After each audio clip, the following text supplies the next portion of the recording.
যে সমস্ত ছাত্রছাত্রী 2026 সালে মাধ্যমিক পরীক্ষা দিতে যাচ্ছ তাদের জন্য আজকের গুরুত্বপূর্ণ ভিডিও উপস্থাপনা এবং আলোচনা। সঙ্গীতের মধ্য দিয়ে কিভাবে জাতীয়তাবাদ জেগে উঠেছিল। তোমরা লেখা এবং রেখাতে জাতীয়তাবাদ কিভাবে বিকাশ হয়েছিল সেই সম্পর্কে তোমাদের ধারণা আছে।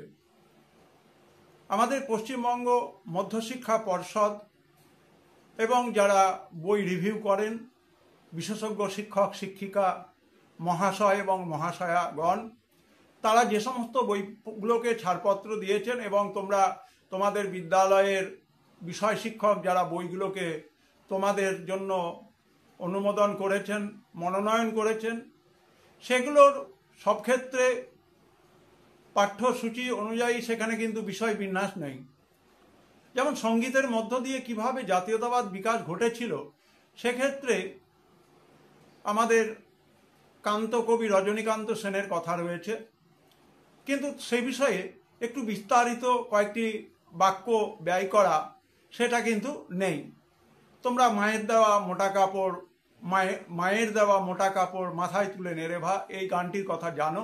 এটি হচ্ছে জাতীয়তাবাদের একটি বহিঃপ্রকাশ এবং অবশ্যই বঙ্গভঙ্গের প্রেক্ষাপটে বঙ্গভঙ্গ বিরোধী গান হিসেবে, স্বদেশী গান হিসেবে কান্তকবি রজনীকান্ত সেনের এই গানটির কথা মানুষের মুখে মুখে আজও প্রচারিত হয়।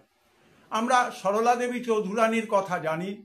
তিনি একটি বিখ্যাত গান লিখেছিলেন, তার নাম হচ্ছে নমো হিন্দুস্থান। আমরা দ্বিজেন্দ্রলাল রায়ের নাম জানি, তার প্রত্যেকটা গানের মধ্যে দেশপ্রেম, জাতীয়তা, দেশের প্রতি দায়বদ্ধতার কথা ফুটে উঠেছে। আমরা কবিগুরুর কথা জানি। কবিগুরুর বঙ্গভঙ্গ আন্দোলনের প্রেক্ষাপটে বিখ্যাত সেই গান, বাংলার মাটি বাংলার জল, বাংলার বায়ু বাংলার ফল। এই যে গানটি, এর মধ্য দিয়ে বাংলাকে আবার একত্রিত করার, ভাঙা বাংলাকে আবার ঐক্যবদ্ধ করার একটি প্রয়াস আমরা লক্ষ্য করি। সুতরাং এই গানগুলো সম্পর্কে আমাদের যেরকম ধারণা রাখতে হবে, ঠিক সেই রকম এই গানগুলির প্রেক্ষাপট কি, কোন প্রেক্ষাপটে গানগুলো লেখা, সেটা কিন্তু জানতে হবে।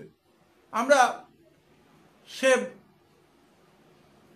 দ্য কুইন এই গানটি যখন জাতীয় সঙ্গীত হিসেবে চালানোর চেষ্টা হলো, তার বিরুদ্ধে হয়েছিল সেটা হচ্ছে বন্দে মাতরম।